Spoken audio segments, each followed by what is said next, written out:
Well, good morning, guys. Welcome back to Poorboys Little Homestead / Papaw's Place. As always, if this is your first time here, thanks for dropping in. Feel free to drop in anytime you feel, my friend. Guys, today I'm out in the garden, and I had a request to talk about my Muscadines, what varieties they are, and how I go about feeding them and stuff. So we're going to go over here first, and that's what we're going to talk about is our Muscadines.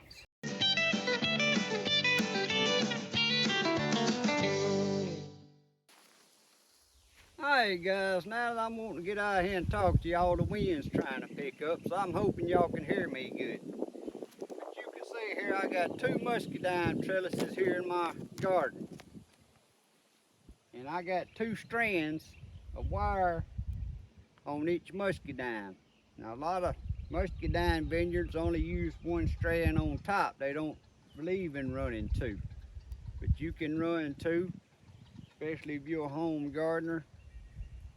I don't see where it's going to make that much difference myself.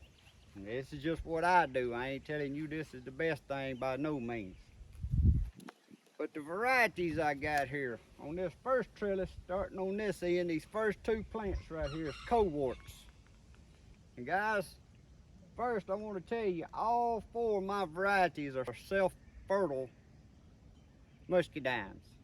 That means they don't need another plant to cross-pollinate with. And that's something when you buy Muscadines you need to look at, because if you get one that needs another Muscadine vine to pollinate, you're going to have to make sure you get one if it's not a self-fertile plant.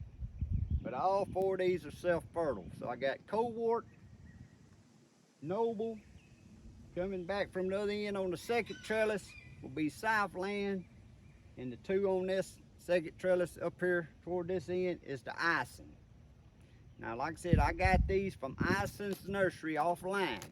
Back when I was wanting to do this will be they going on their second year. But my local corner market didn't have no Muscadine vines at the time. And you know me, I'm not gonna drive anywhere. If I can't get it locally, I'm gonna order it. I don't like driving, don't like going nowhere. Unless I'm going to work. But the Cowart right here, they got 17% sugar content. They're kind of a medium-sized fruit bearing, and they ripen somewhere around mid-season. The Nobles on the other end is 16% sugar content, and they about medium-sized fruit, and they ripen early to mid-season. Then on the Southland, which according to Ison's website, they're supposed to be the best tasting ones for making jams and jellies. Like I said, all Muscadines make good jams and jellies. But anyway, they ripen throughout the season.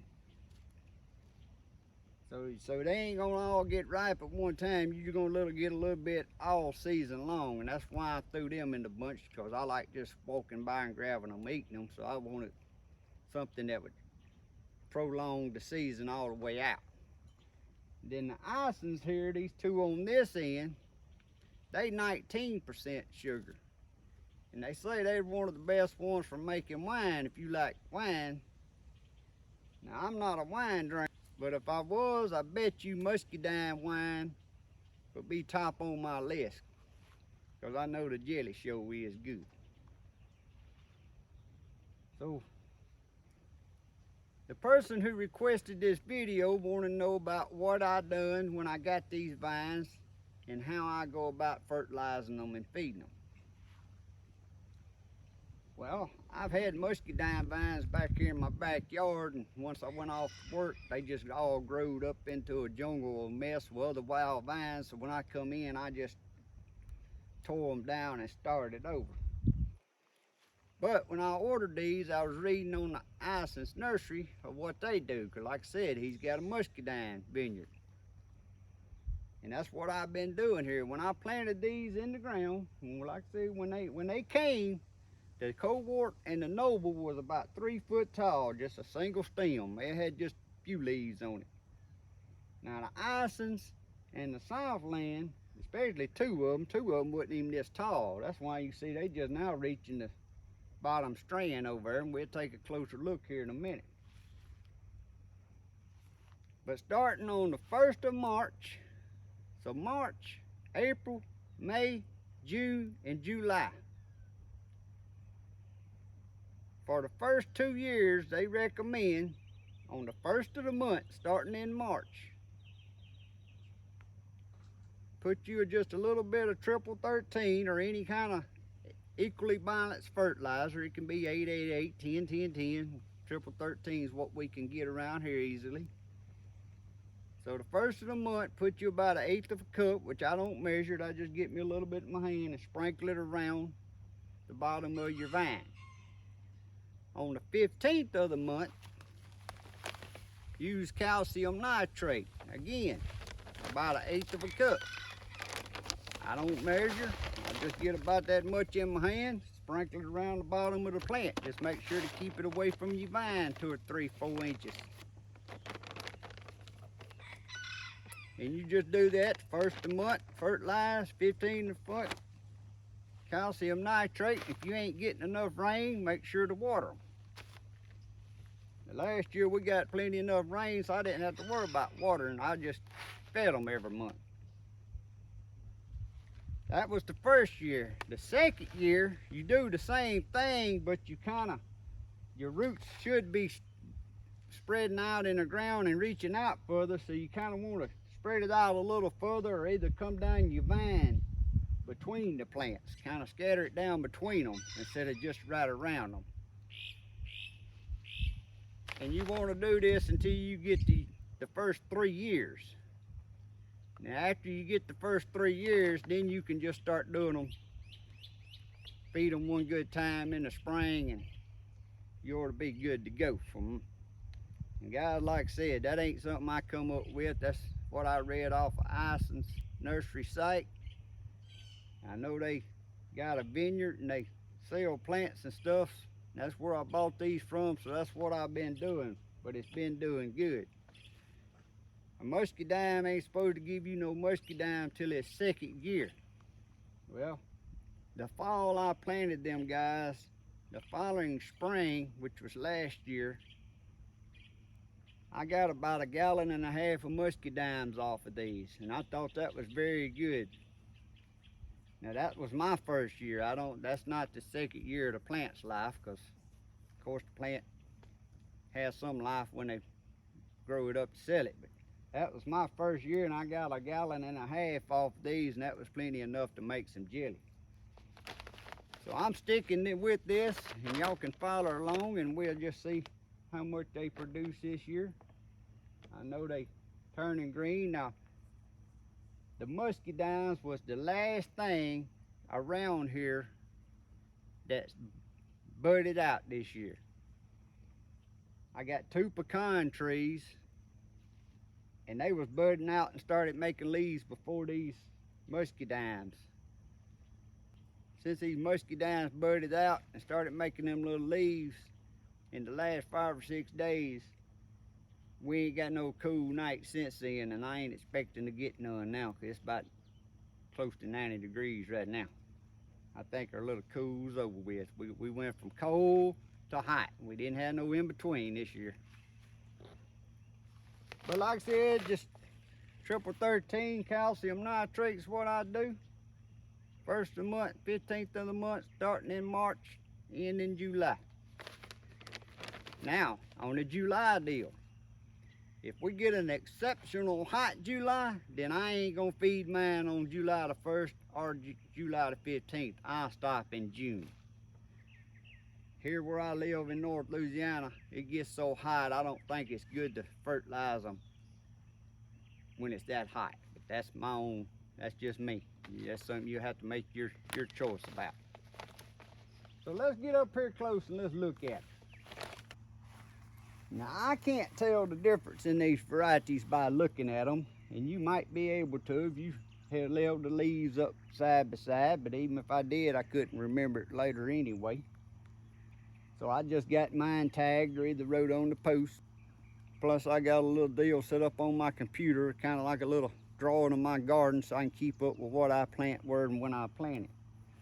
But when you buy a muscadine vine, and it's growing up just a single limb or a single vine, when it gets up to your trellis on the top, you want to pinch it off. And when you pinch it off, it's going to fork. And y'all can see that fork right there? Then when it starts growing, you can train one to go each direction. Now, of course, the bottom one down here, you just got to pick one of your longest limbs. And you see this one last year, I let mine come up, I pinched it off, and I let it start growing. And I let it go 5 or 6 foot. And then it had one good vine down here, so I started training it to go that way. But until I got these started, I kept everything from here down pruned off. I didn't want nothing below it, taking the energy away from these top 2 vines. I wanted them growing the first year. Now, I don't know if y'all can see the bottom, but now y'all can see the bottom where my second vine, I've only got it going one way. So this year, one of these vines down here, they budding out. I'll start me one of them going that way. Then in the fall, every fall, after everything's dead and gone, you want to trim your vines off. I like doing mine where they ain't over 12 inches long. I try to get around 8 to 10 inches, but I got some shorter. You trim them off, and if they too thick, you trim some out, prune them out there in the fall. That way when you start coming back, you won't have so thick. Because once they get mature, they'll make a lot of muscadines, and that's a lot of weight. But again, keep from after you pinch the top off and start training it this way, keep all your bottom stuff pruned off until your vines start growing down the top. That way all your energy's going down these vines. Then when these vines start getting close to the end of where you need them, then you can train your second one. Now, when this one starts running into my next plant, all I do is, even throughout the spring and all, you just keep pinching the end off. Don't let it keep going, because they'll start getting tangled up and you end up with a mess.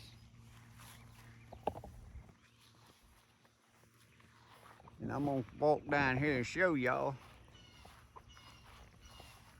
where I'm talking about.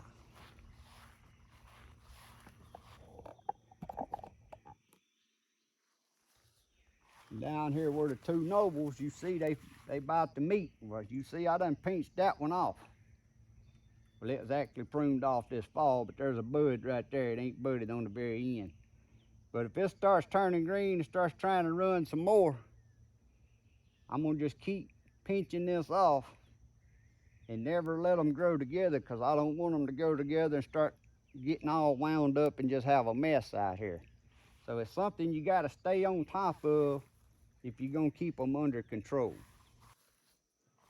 Now this is the second year. This is the Southland. This is one of them that wasn't that tall when I got it and I planted it. Now you can see I ain't stripping this yet, because these are just now starting to bud out. They're gonna have to grow on up. One of these, whichever's the stoutest one, will grow on up, and then I'll pinch it off. And then I'm gonna come back and I'm gonna prune just about all that mess off, so that energy will go to this. And the reason I ain't already pruned this hair off is because this vine here was so little and weak. I wanted to let it go on and do something. I was scared. What it was, I was scared to prune it off, because I wasn't sure the vine was gonna make it or not. So that's why I ain't pruned that off. If this would have been a good stout vine, all that would be pruned off right now, just to keep this coming straight up. Same thing on this little fella right here. I got to get out here and keep winding him up to make him come on up till he gets to the top. But like I said, I didn't think last year these 2 was gonna. I bought 8, and I had 8, 6 of them was jumped and took off, but these 2 little bitty ones, They just, well, I wish they wouldn't even send them to me. If that's all they had, they wasn't that tall, to where the other ones was like 3 foot tall. So I'm just letting them do their thing. It may be next year before I start training these down to vine, because I really don't want to trim all that off. As much struggle they had to getting to where they at. But guys, that's my Muscadines, and that's how I've been doing it. Like I said, I ain't no professional with this. I've always said you can watch my gardening, and I'm always experimenting and trying different things. You can watch me and you might learn something that worked, and you might watch me and let's say that's something we don't want to do. Because I'm the type, I just like trying different things and seeing what'll work and what won't work. And sometimes it works, sometimes it don't. So let's just take a little quick run around the garden here. I'm gonna go show y'all the lettuce and stuff, because it's getting so hot. The lettuce and all just about to come to an end, because it's been to start bolting. But man, it's been good up to this point. But guys, here's one bed of Jericho lettuce. Good eating. This here's black seeded Simpson. And that there was supposed to have been some kind of tricolor, which I done cut that down one time all the way down here to about 2 inches. And you can see it's coming back again. And we started cutting on this lettuce here, eating it, because I got another bed over there we'll look at, but it's kind of poorly looking because we about done whacked it all down a couple of times. But it hot as it is, this is going to be coming to an end. But guys, the way I get lettuce to grow, if you'll see it sitting under this shade tree, it only gets about, well, this one right here gets about 5 hours of good sun later in the day. It don't get sun till about lunchtime, but it does good. This is some iceberg lettuce, just starting to make little heads. This stuff really started jumping in the last 4 or 5 days. But guys, I don't know if it's gonna make it this year, because this year it went from so cold to so hot so quick. But it's still looking beautiful right now. I'm just hoping it'll keep going and let me at least get some little heads out of it. But look how pretty this here. This is just a mixed leaf lettuce where it has some extra stick. Now here's a head of lettuce right here, guys. Look how big this head done got. See how big that head of lettuce is, guys? About a 6-inch head of lettuce. That there's small. Here's another good head of lettuce. Matter of fact, I'm finna pull one of these. But guys, like this, when it's hot in the spring, you can do this. You just gotta get varieties that mature quick and tolerates a little heat. And you get your lettuce. It may not be the biggest head of lettuce, and it may not be the prettiest. Because see, it's starting to loosen up here. The wraps, as hotter it gets, they'll start unwrapping. But you can grow lettuce. If I'm mistaken, right, this is romaine lettuce here.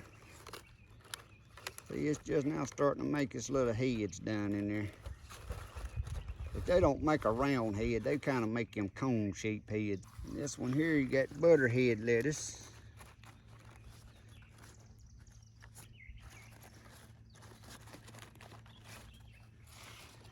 But you could use this right now for different meals and wraps. See, this butterhead lettuce is a soft. It's a soft head lettuce. It ain't wrapped real tight like a iceberg lettuce. But I went on and put a cover on that one, seeing how far we can get with our lettuce. Maybe it'll be all right.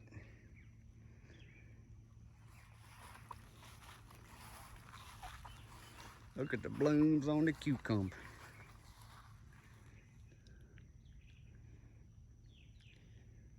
I think I need to be self-pollinating, because I ain't been seeing no bees out here. There's a few cucumbers there though.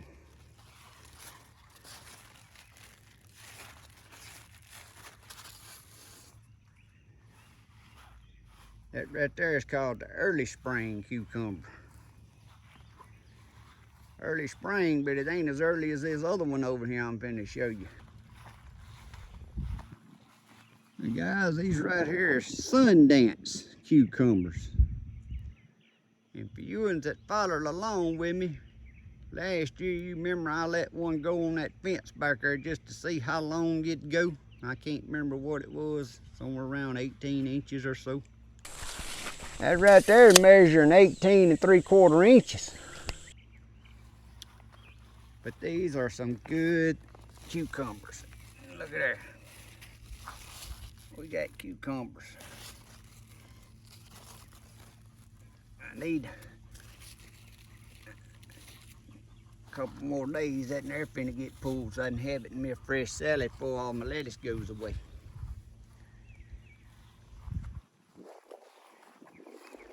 Now the spinach, the heat is taking a toll on the spinach. The spinach is about, it ain't no about. The spinach is done. I'm gonna leave it here, guys. What I do is feed stuff like that to the rabbits, the lettuce, the mustard greens. Once it starts bolting and stuff, I just keep the heads clipped off so it won't make no seeds, and I feed this stuff to my rabbits.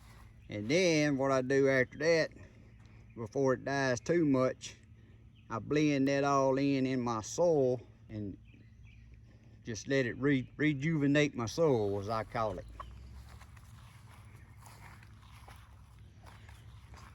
We might as well just have a snack while we're walking by. Look at that. Yeah.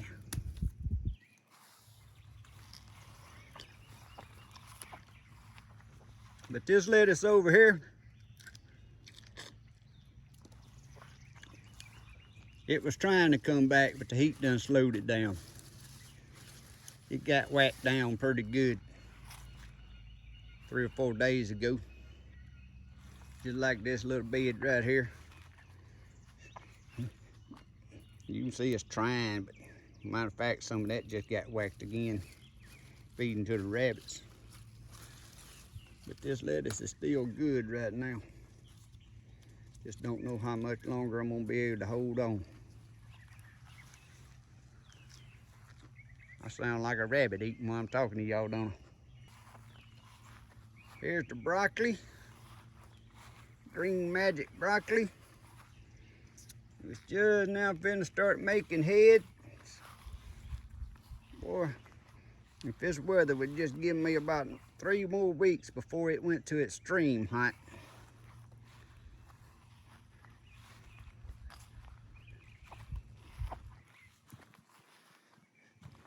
And this guy right here is what's good. That's this Catarina cabbage. And it's just now starting to make heads.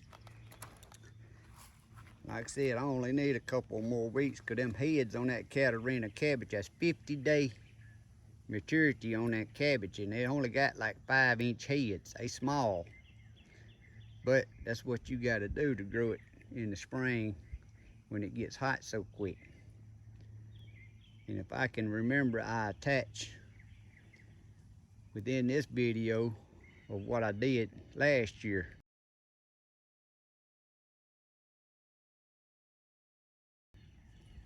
And that was some good eating cabbage.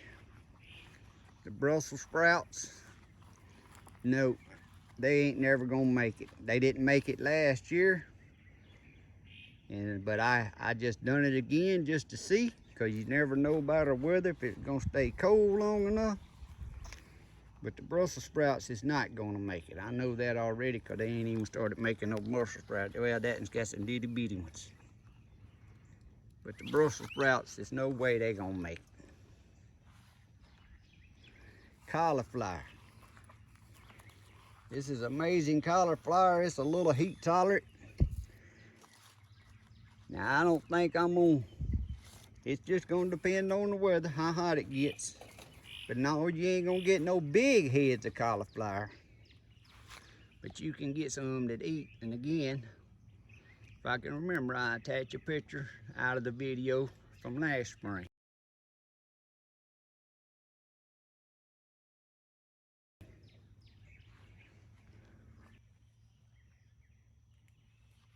Guys, I gotta get out here and pick my strawberries again. Every day I've been coming out of here and I get me a good cup full of strawberries. But I can't save them to do nothing with them because I eat them.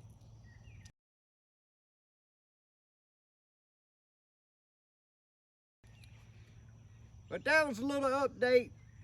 Like I said, I had a request for the Muscadines and I wanted to make the video on the Muscadines and just show y'all a little bit what's going on with the lettuce. I know I got a lot of new viewers. I guess I need to do a video over my whole garden again because I know I got some new viewers now. But you follow along, at least once a week there's going to be a garden video, and I'm going to try to focus on one thing and then give little shots just like I just did on different things. But if this is your first time to Papaw's place and you haven't never subscribed, if you will, reach down there and hit that subscribe button, ring that notification bell. It don't cost you a thing. I do all types of videos. You get a notification if something's not interesting to you, don't watch it. But you never know, it may be something's interesting to you. The best way you can help me, reach down there and give me that thumbs up, share my videos with any of your friends that you think may like these videos or any of my other videos. It'd be greatly appreciated. As always, I hope y'all have a great day. God bless. See y'all next time.